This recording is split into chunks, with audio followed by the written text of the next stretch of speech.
निवास कर रही हैं। धीरे धीरे समय बढ़ने के बाद तीनों रानियों के उधर से कोई संतान पैदा नहीं हुई। हुआ क्या?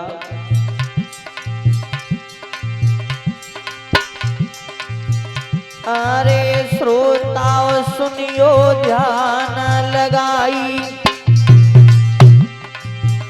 और रानी घर में गई दुखी आई।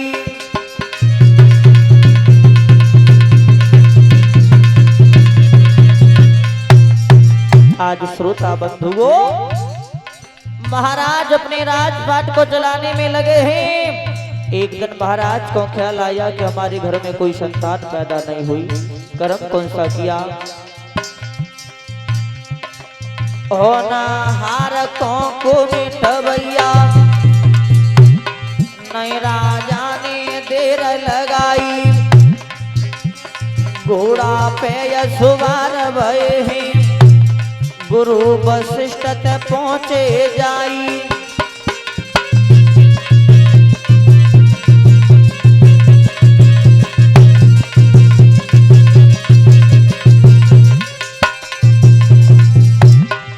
अरे हाथ जोड़े प्रणाम करी है, और गुरुवर ले गो कर्म लपेटा। कैसे करूं कायब जाऊं, घर में न जन्मो एक बेटा।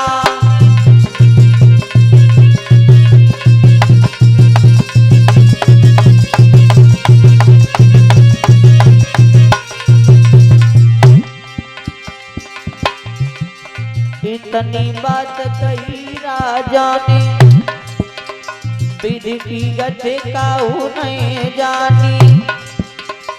नाए पल की देर करी है, गुरुवर तब बोले बानी।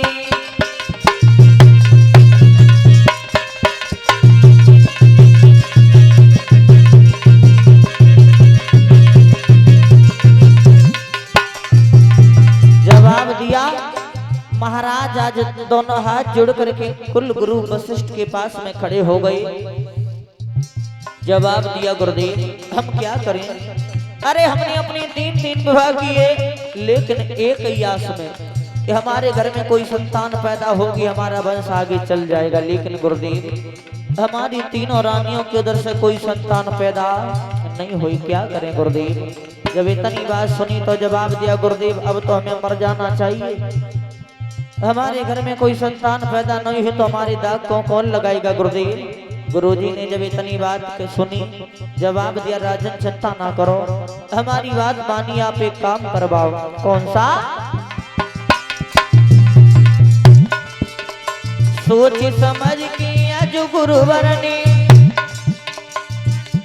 तब राजा से गिरा सुनाई। राजा दे के ध्यान सुनो तुम, श्रृंगीर से पहुंचो जाई।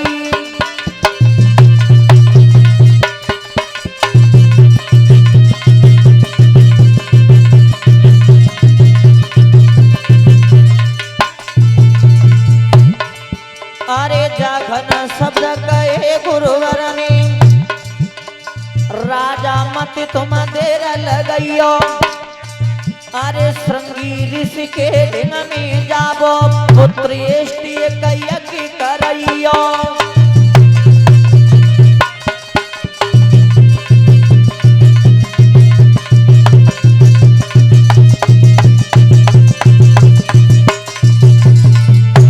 अरे नए पल की देर लगाई है, राजा दीरा सुनाई है।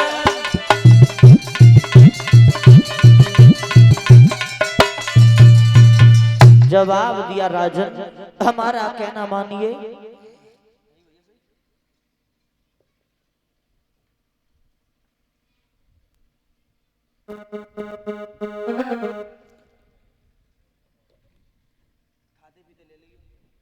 हमारा कहना मानिए, अब चले जाइए श्रृंगी ऋषि के पास में, और श्रृंगी ऋषि के पास में जाकर के तुम एक पुत्रेष्ट यज्ञ करवाओ राजन। जैसे ही तुम्हारे घर में वो पुत्रेष्ट यज्ञ हो जाएगा, तुम्हारे घर में एक नहीं बल्कि 4 पुत्र पैदा होंगे। और श्रोता बंधु जब इतनी बात गुरुजी की महाराज दशरथ ने सुनी, उसी समय महाराज घोड़ा पे सवार भये और घोड़ा पे सवार होने के बाद में राजा चल दिए। कहाँ पहुंचे? शृंगी ऋषि के पास में। और जैसे ही शृंगी ऋषि के पास में गुरुदेव के कहने से महाराज दशरथ पहुंचे, तो भगवत श्रोताओं शृंगी ऋषि से जाकर के जवाब दिया, गुरुदेव अगर आपकी कृपा हो जाए तो आप हमारा एक पुत्रेष्ट यज्ञ कर दीजिए। जवाब दिया बिल्कुल। तो आज जैसे ही श्रोता बंधुओं शृंगी ऋषि ने पुत्रेष्ट यज्ञ जब किया परीक्षित महाराज, और जैसे ही हवन कुंड में लास्ट में पूर्ण आहुति जब लगी, तो आज उसी हवन कुंड से अग्नि देवता प्रकट हुए, अग्निदेव। और जैसे ही अग्निदेव प्रकट हुए तो उनके हाथों में खीर का पात्र लगा हुआ है, खीर का पात्र। और जैसे ही शृंगी ऋषि ने उस खीर के पात्र को लिया, राजा दशरथ के हाथों में दे दिया। जवाब दिया, राजा ने इस खीर के पात्र को ले जाओ, अपनी तीनों रानियों को खिला देना, उससे तुम्हारे घर में संतान अवश्य पैदा हो जाएगी। तो श्रोता बंधुओं आज महाराज दशरथ उस खीर के पात्र को लेकर के चले अपने महलों की ओर। कैसे?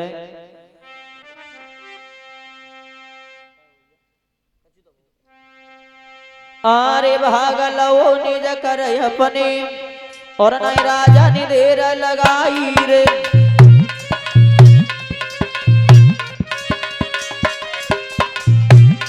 अरे भागलो निज हाथन में, नहीं राजा ने देर लगाई रे। और लेके घर को जाई रहो, मेरी सुने सभा चितलाई रे।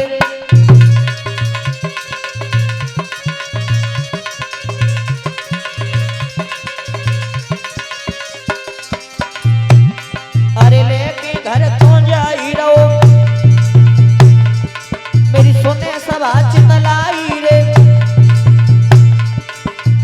मछलिया ये गुपची अंबर में न हो मड़राई रे।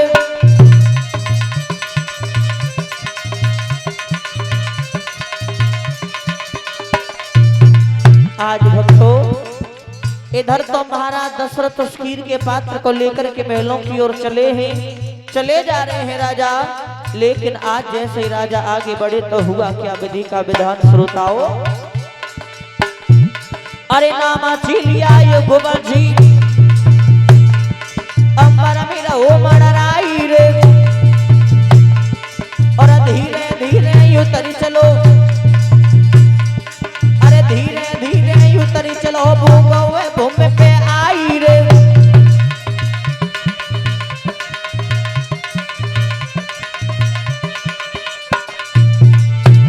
अरे धीरे धीरे उतरी चलो, भूमि पे आई रे। और भागा छीन की निज करते तले गोया धरा उड़ाई रे।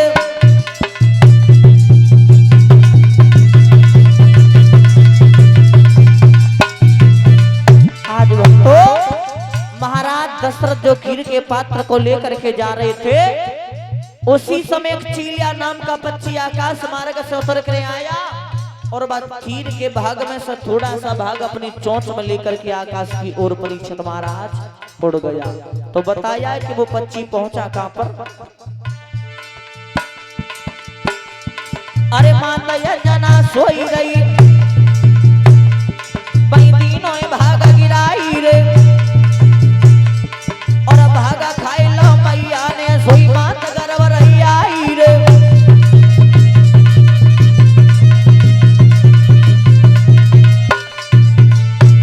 अरे भागा खाई लो मैया ने, सोई माता गर्व रही आई रे। और वेद व्यास की कथा दादा गुरु पप्पू ने समझ आई रे।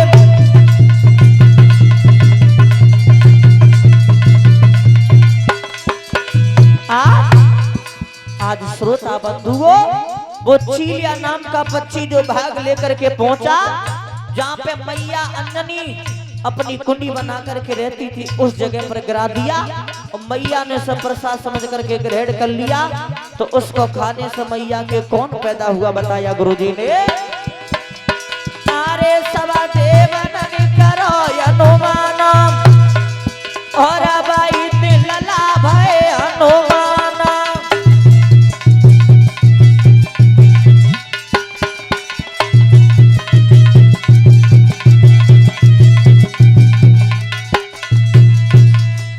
आज भगवत श्रोताओं, महाराज दशरथ जो खीर के भाग को लेकर के जा रहे थे, उसमें से थोड़ा सा भाग लेकर के बुच्चीलिया नाम का पक्षी आकाश मार्ग में उड़ गया और कहां पे गिरा दिया कि जहां मैया अंजनी अपनी कुटी को बना करके रहती थी उस जगह पे।